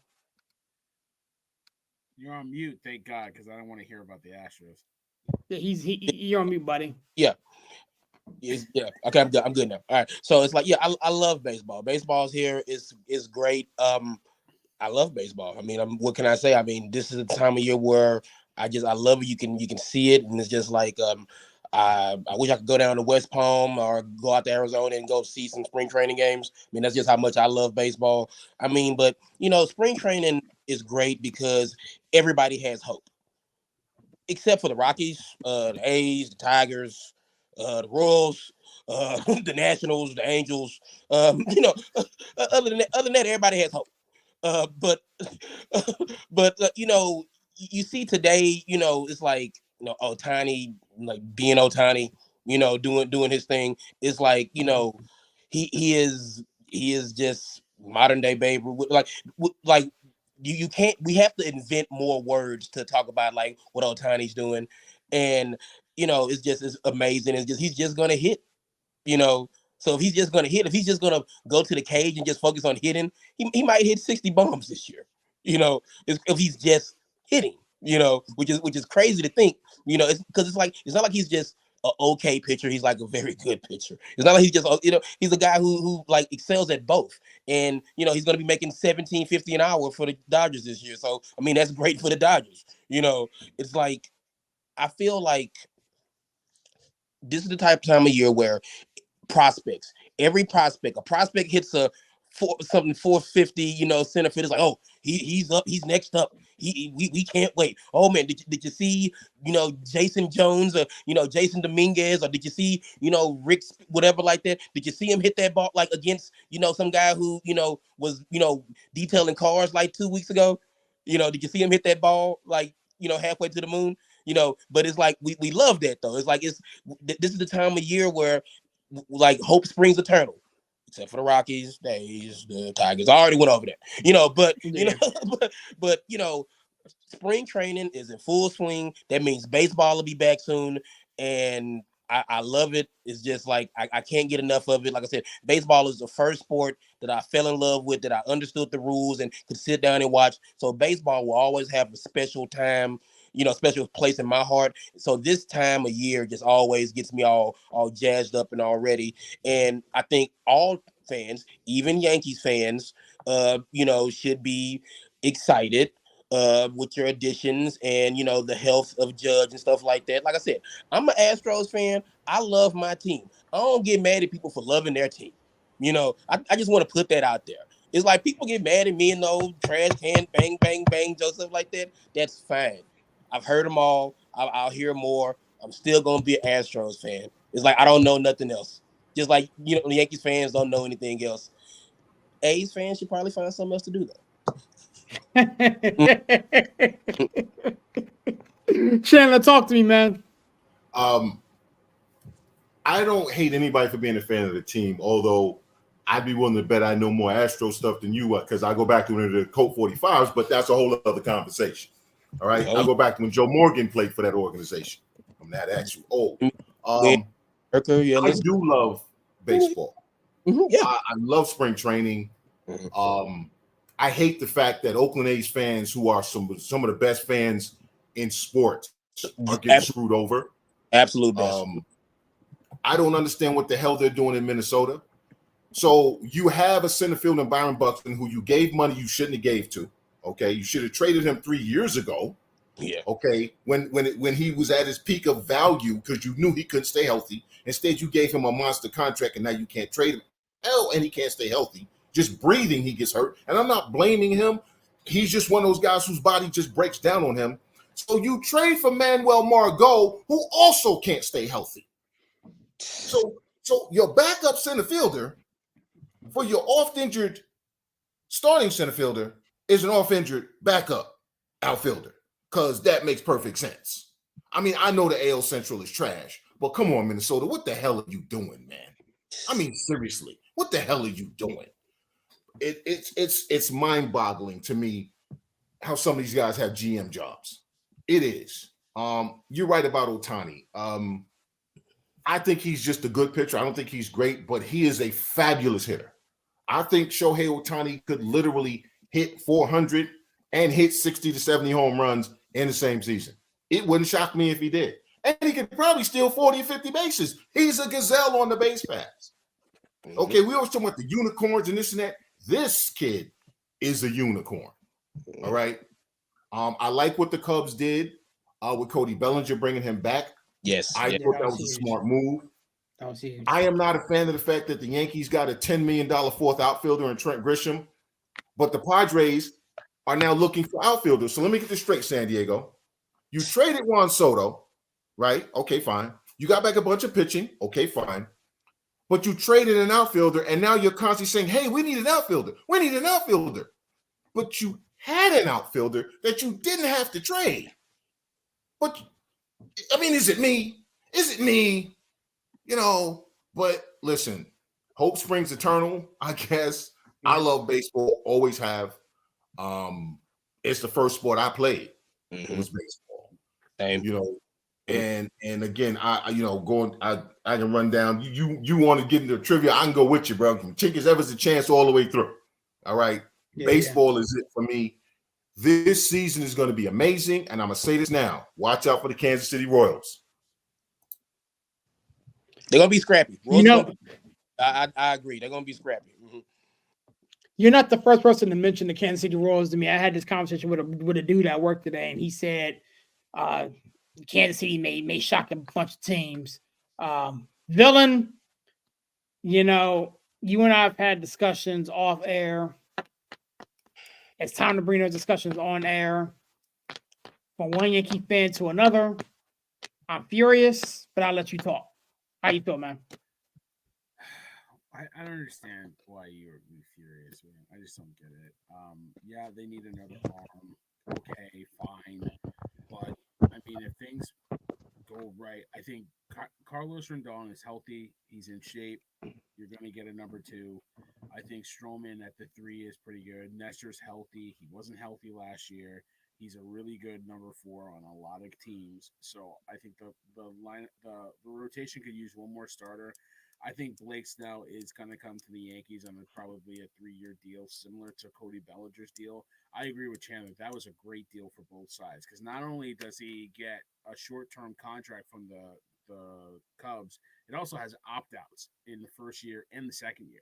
Yeah. So if things don't go well for him this year, opt in. If he plays well, he can opt out. You know, like it works for both sides. It's a brilliant deal.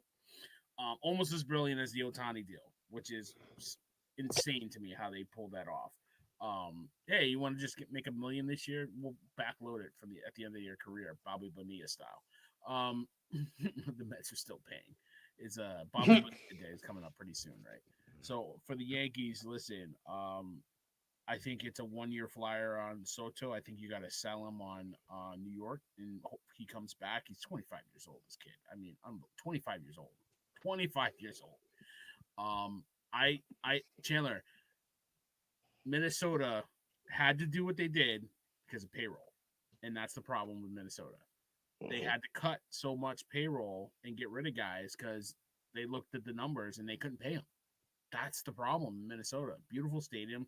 They can't pay these guys. But they're still the best team in that division because every other team in that division is garbage. So it's addition by subtraction with them.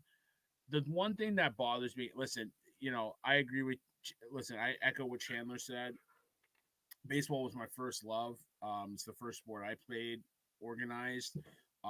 Today is a bittersweet day because a year ago today, my dad died, and that's the first sport that my dad taught me how to play.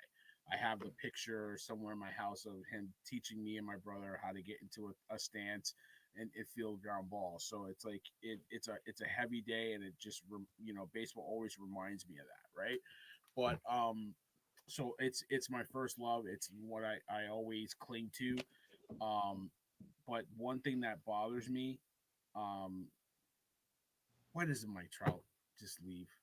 Just leave, man. I don't be loyal to the Angels. They don't owe you anything. You don't owe them anything. He's not going to leave because he likes going to October Eagles games. That's why he's not going to leave. You beat me to it. Mike Trout don't want that smoke of being a star. Yeah, he like going to Eagles. He could be an elite. He could have gone down as one of the greatest players in baseball because he had everything. 5-tool talent. Like you talk about a lot of guys that are 5-tool players, and he was it. He could do anything on the field. It depends on who you ask. People still may think he's, top decent player in this game. I mean, true. Back half, he can't stay healthy, and it's like, it's just. You guys are right. He doesn't want it. He wants to play. He's a great player, but can you imagine if he was on the East Coast as opposed to on the West Coast? And if not even that, just if you're on the West Coast, why can't you be a Dodger?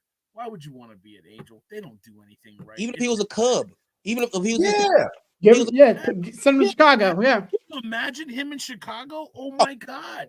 Yeah. So it's like the best player of our generation that nobody's ever seen play. That's Mike Trout in a nutshell. Imagine Mike Trout as a Rocky.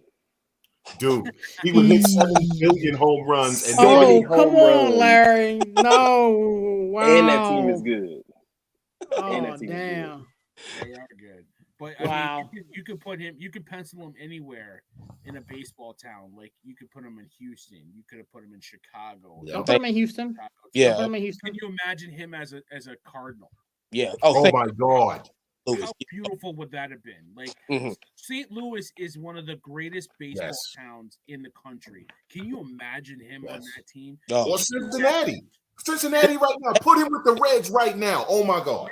Yep. Yeah, anywhere he would go, and he just doesn't want to do it. It's refused. He wants to stay. But then again, think about it.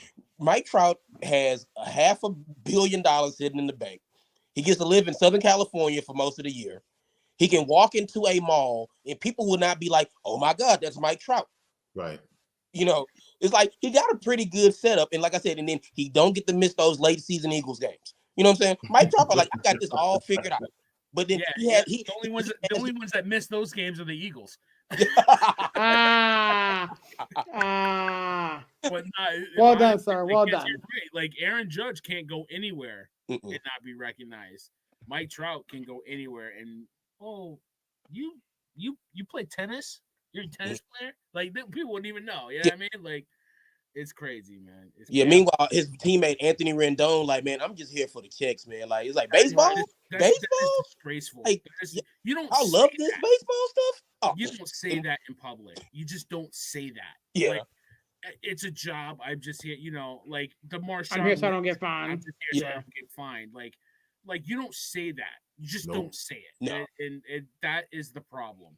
He should have been cut. He should have been cut immediately. It's like okay. Can you imagine him being on the Yankees, Chandler, and he said that? Oh my! He would be right.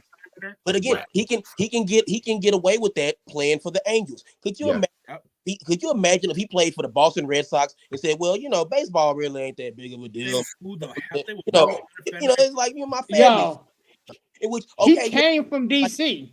He came from DC. He can say that. He can say it with the Washington Nationals. Yeah, it's like he won a ring with the Nationals. Yeah, it's like, okay, Anthony, your family comes first, stuff like that. That's a given. It's like we know, like you know what I'm saying? It's like, but you don't have to say it. Like, you don't gotta say it. You gotta say it like that. And definitely don't say it like that. Especially don't say it when I've played more games for the Angels than he has in the last 3 years. Trying to tell you. Speak on it.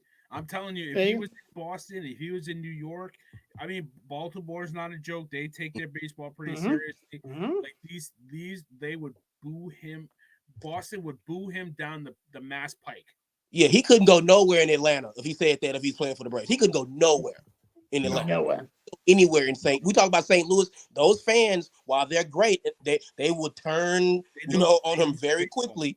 So it's like, but yeah, he can say that stuff. Being an Angel, but like you go down to 405, he couldn't say that. You know. Nope. Nah.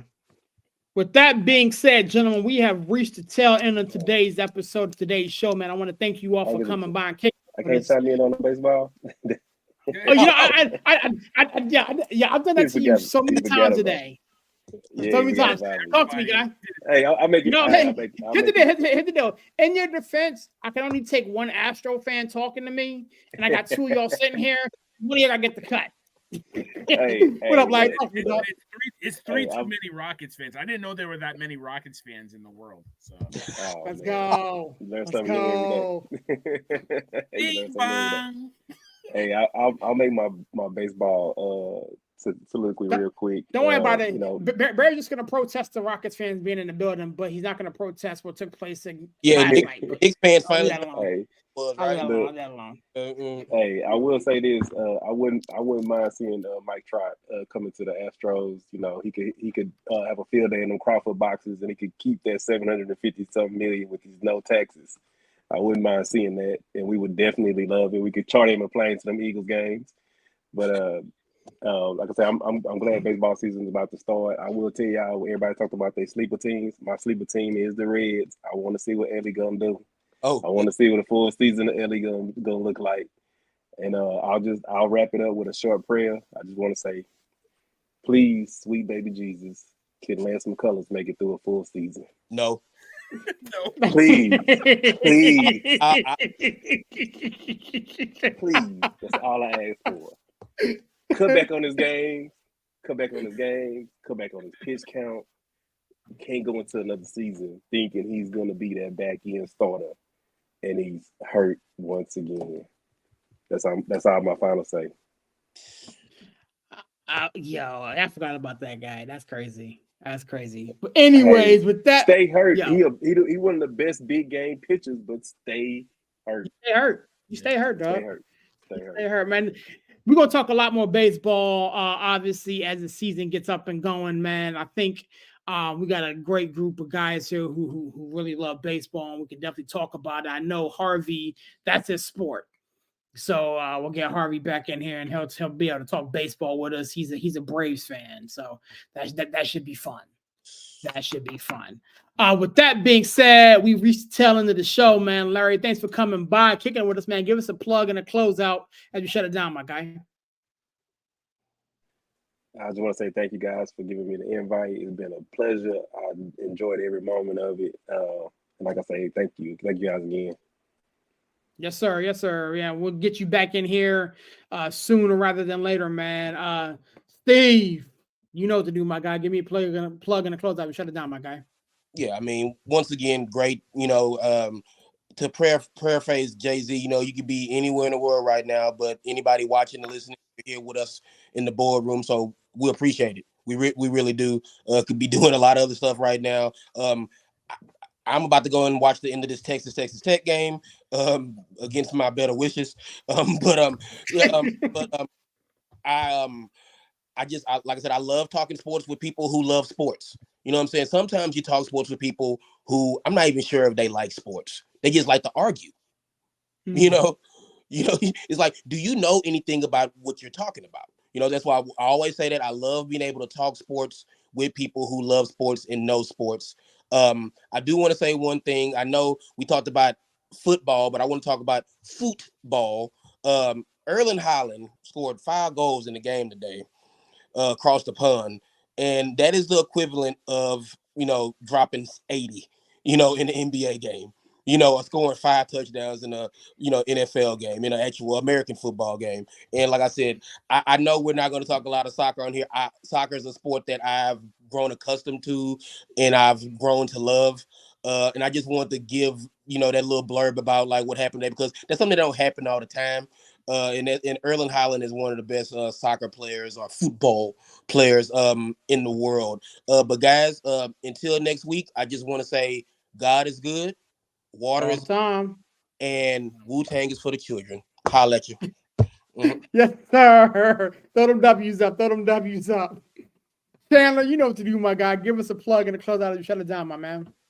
Man, a lot of fun tonight, man. It's great to see Zach again. LG, welcome. And I'm glad you brought up the soccer thing because the U.S. women lost to Mexico for the first time in a long time. So that U.S. women's national team might be in trouble. But as always, a lot of fun. I talk about it all the time. If you're a veteran, friend of a veteran, family member of a veteran, 988 option 1. It's not just about suicide, although 22 veterans commit suicide a day. That is just to talk. If you need to talk, if you need advice, if you need support, there's a lot of things going on. Summertime is coming. A lot of us, we fall into depression. We need some things to do. And we're like, oh, man, everything sucks. Say yes to life. Try something new. I'm going to learn to tie for, wait a minute, let me get this right because I keep getting it wrong. I'm going to learn how to tie a line for fly fishing. I have no idea what the hell that means, but I'm going to try it. So get out there, try something new, man. Just say yes to life. Thank you so much, Chandler. I say this every show, man. As a spouse of a veteran, you never know the battles they fight because a lot of them fight them in silence. So my wife has used that number several times to just talk to somebody. So again, if you're a veteran yourself or strong or know a veteran or in love with a veteran or whatever, pass that number off to them. Again, say yes to life, man. That's awesome. Villain, you know what to do, my guy. Yeah, man. Thanks everybody for coming in. Mike, breaking news. Always good to see him. Black Zach, Preppy. Always love doing the show with him. LG, thanks for popping by. We hope to have you more often on the show. Chandler, the big homie, big brother that always keeps me in check.